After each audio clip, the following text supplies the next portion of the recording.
Karnataka Director General of Police P. Ravindranathan has tendered his resignation, alleging harassment at the hands of the state government over his probe against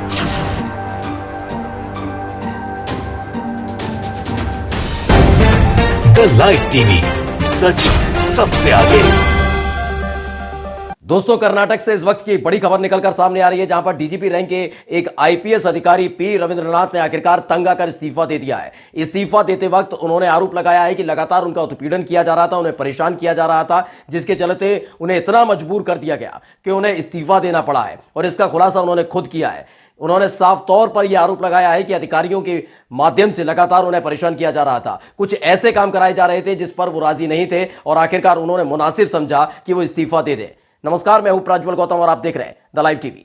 यह पहली दफा नहीं है दोस्तों जब किसी एक आईएएस या आईपीएस अफसर पर इतना दबाव डाल दिया गया हो, उसने खुद को न केवल जांच से अलग कर लिया हो बल्कि खुद इस्तीफा देने पर मजबूर हो गया हो। ऐसे कई मामले निकलकर सामने आए हैं, और ये मामले जब जब निकलकर सामने आते हैं उसके पीछे सरकारों का हाथ नजर आता है। भाजपा शासित राज्य में सबसे ज्यादा अधिकारी परेशान नजर आते हैं। कर्नाटक में भाजपा की सरकार है, मुंबई साहब मुख्यमंत्री हैं, और इन सब के बीच जैसे ही पी रविंद्रनाथ ने इस्तीफा दिया और उन्होंने बकायदा आरोप लगाया है कि उनको परेशान किया जा रहा था, उनका उत्पीड़न किया जा रहा था। सबसे पहले इंडिया हेड ने इस खबर को ब्रेक किया था, तो उसकी एक झलकी आप देख लीजिए, सुन लीजिए क्या कह रही हैं anchor. The Karnataka Director General of Police P. Ravindranathan has tendered his resignation, alleging harassment at the hands of the state government over his probe against big development there. The top cop of Karnataka resigns, alleging harassment from the state government over his probe into fake SAST certificates. जी हां, यही खबर है जिस खबर का हम जिक्र लगातार कर रहे हैं। कर्नाटक में इन दिनों क्या कुछ हो रहा है ये किसी से छिपा हुआ नहीं है। किस तरीके से माहौल बदलने की कोशिश की जा रही है, सरकार के खिलाफ जो कुछ बोलता है उसके खिलाफ मोर्चा खोल दिया जाता है। अगर वो अधिकारी है तो उसे इतना मजबूर कर दिया गया है घुटने टेकने पर कि आखिरकार वो इस्तीफा दे दे, या फिर जांच से खुद को अलग कर दे, या फिर सरकार के सामने पूरी तरह से नतमस्तक नजर आए। और जो दरबारी नहीं बन पाता अधिकारी, उसे आखिरकार इस्तीफा देना पड़ता है। पी रविंद्रनाथ भी ऐसे ही एक अधिकारियों में से हैं जिन्होंने सरकार के सामने झुकने से बेहतर इस्तीफा देना समझा और आखिरकार इस्तीफा दे दिया है। पी रविंद्रनाथ के बारे में आपको बता दें कि इससे पहले भी जब जब भाजपा की सरकार कर्नाटक में आई है तब तब उन्होंने इस्तीफा दिया। इससे पहले भी वो 3 बार इस्तीफा और दे चुके हैं, लेकिन इस बार उन्होंने साफ तौर पर कह दिया है कि मैंने पहले तो इस्तीफा दे दिया था, वापस ले लिया था, लेकिन इस बार वापस लेने वाला नहीं हूं, क्योंकि उत्पीड़न की सारी हदें पार कर दी गई हैं। लगातार परेशान किया जा रहा है। आपको बता दें कि पी रविंद्रनाथ एक SC/ST सर्टिफिकेट की जांच चल रही थी, एक मामला निकलकर सामने आया था, उसका इंचार्ज बनाया था, उसकी जांच कर रहे थे।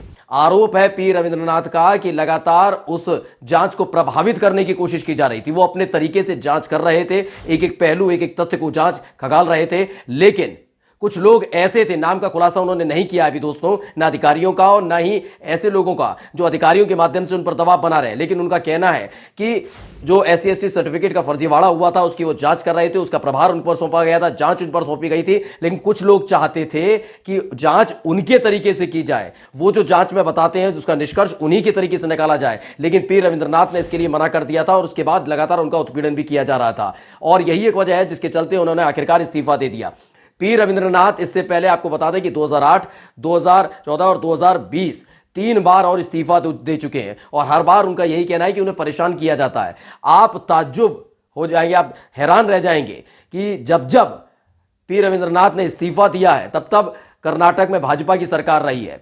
2014 में अगर देखा जाए तो कांग्रेस की सरकार थी, लेकिन तब भी अधिकारी नहीं बदले थे, इसलिए उत्पीड़न उनका लगातार चल रहा था और परेशान हो चुके थे। लेकिन इन सब से तरह अगर 2008 का जिक्र करें, 2020 का जिक्र करें, तो दोनों ही दफा आप देखेंगे कि कर्नाटक में भाजपा की सरकार रही है। 2008 में BS येदियुरप्पा मुख्यमंत्री बने थे, और लगातार तब भी इन्होंने कहा था कि उत्पीड़न किया जा रहा, परेशान करते हैं ये लोग, अपने मनमाफिक चीजें निकलवाने की कोशिश करते हैं। अधिकारियों पर तब भी आरोप लगाया था, तब भी सरकार में से या पार्टी में से किसी का नाम नहीं लिया था। लेकिन अधिकारी किसके लिए काम करते हैं? अधिकारी काम करते हैं सरकारों के लिए, जनता के लिए। कौन वो है जो लगातार उनका उत्पीड़न करना चाहता है, उन्हें परेशान करना चाहता है? किसे फायदा हो रहा था कि अगर SC/ST सर्टिफिकेट का जो फर्जीवाड़ा हुआ था उसको लेकर अगर जांच की जा रही है, किसकी गर्दन फंसने वाली थी? तमाम सवाल अभी जांच का विषय है कि आखिर कौन वो लोग हैं जो लगातार परेशान कर रहे थे। लेकिन 2008 के बाद साथ साथ हमने बता दें 2020 में एक बार फिर से सरकार आई थी भारतीय जनता पार्टी की, और BS येदियुरप्पा मुख्यमंत्री बने थे,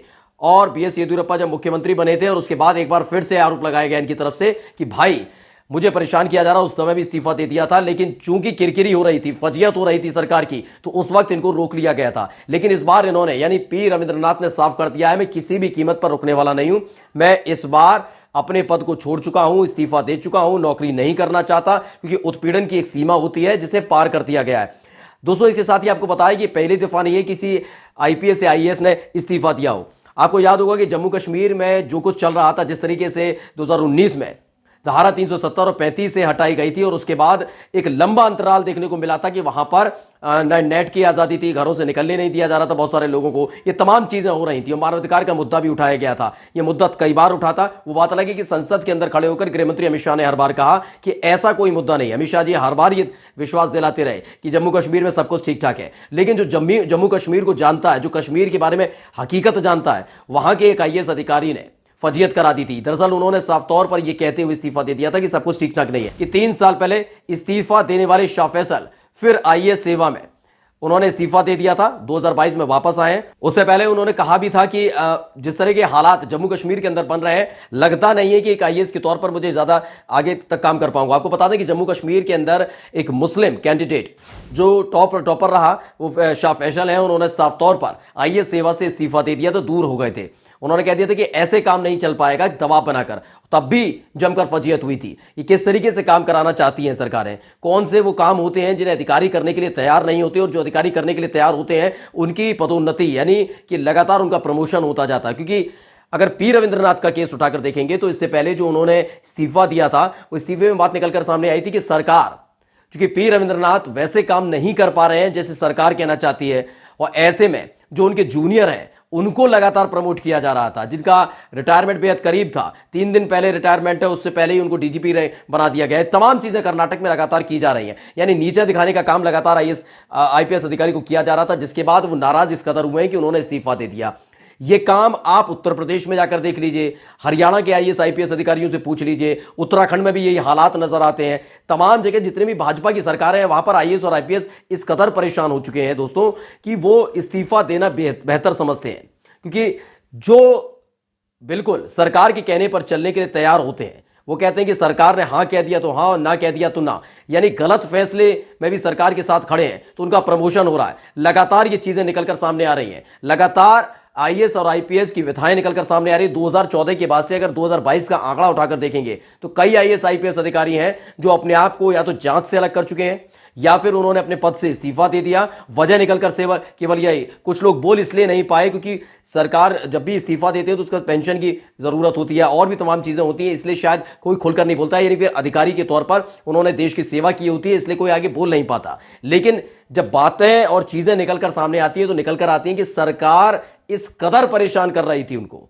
ऐसे ऐसे फैसलों में उन्हें शामिल कर रही थी जिन फैसलों के साथ वो खड़े नजर नहीं आ रहे थे, इसीलिए वो खुद को अलग कर लेते हैं या फिर वो इस्तीफा दे देते हैं। फिलहाल कर्नाटक में जिस तरीके से डीजीपी रैंक के एक अधिकारी यानी कि पी रविंद्रनाथ ने इस्तीफा दिया है, उसने भारतीय जनता पार्टी की जमकर फजियत करा दी है। कर्नाटक में भाजपा की सरकार है और जमकर उनकी फजियत हो रही है। नमस्कार।